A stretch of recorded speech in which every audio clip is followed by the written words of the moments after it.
ബഹുമാനപ്പെട്ട മെഹബൂബ മില്ലത്ത് ഇബ്രാഹിം സുലൈമാൻ സേഠ് സാഹിബിനെ അറിയാത്ത ആളുകളില്ല.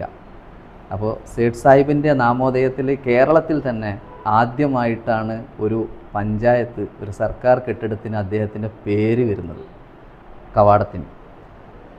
ആ പേര് നമ്മുടെ മലപ്പുറം ജില്ലയിലുള്ള താനാളൂർ പഞ്ചായത്തിലാണ്.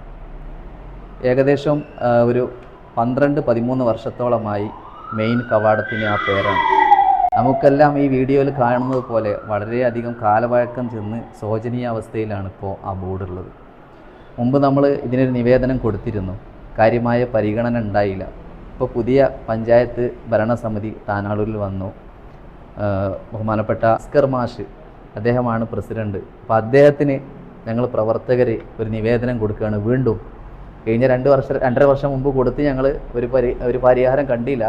വീണ്ടും ഞങ്ങളൊരു നിവേദനം കൊടുക്കുകയാണ്. ആ ഒരു ബോർഡ്, ആ ഒരു മെയിൻ കവാടം, അദ്ദേഹത്തിൻ്റെ ആ ഒരു ആദരവിൽ നമ്മൾ വെച്ചത് ഒരു അനാദരവ് ആവരുത് എന്നുള്ള നിലക്ക് താനാളൂരിലുള്ള പ്രവർത്തകരുടെ ഒരു താല്പര്യപ്രകാരം വീണ്ടും നമ്മൾ ഒരു നിവേദനം തരികയാണ് ഭരണസമിതിക്ക്.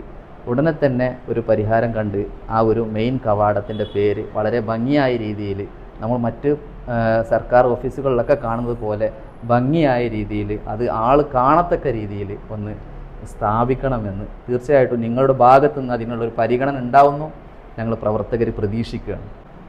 താനാളൂർ ഗ്രാമപഞ്ചായത്തിൽ കഴിഞ്ഞ മാസം 27-ാം തീയതി ഭരണസമിതി അധികാരത്തിൽ കയറി, പ്രസിഡന്റ്ഷിപ്പിൽ അധികാരത്തിൽ കയറി ഈ പഞ്ചായത്ത് ഓഫീസിലേക്ക് കയറുമ്പോൾ തന്നെ ഞങ്ങളുടെ ബഹുമാന്യനായ പാർട്ടി സെക്രട്ടറി മുസ്ലിം ബാബുവിനോട് ഞാൻ സൂചിപ്പിച്ചൊരു കാര്യമാണ്, ഈ കവാടത്തിൽ മാറ്റം വരുത്തും. മെഹബൂബ മില്ലത്ത് ഇബ്രാഹിം സുലൈമാൻ സേഠ് സാഹിബിൻ്റെ ആ പേരുള്ള ഈ കവാടം മനോഹരമാക്കി മാറ്റുമെന്ന് അന്നേ പാർട്ടി സെക്രട്ടറിക്ക് ഉറപ്പ് നൽകിയതാണ്.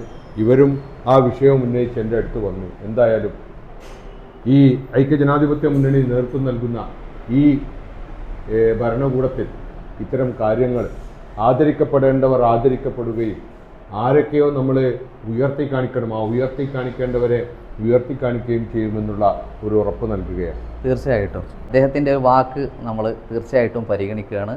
ഉടനെ തന്നെ അതിനൊരു പരിഹാര മാർഗം ഉണ്ടാവുമെന്ന് പ്രതീക്ഷിക്കുന്നു.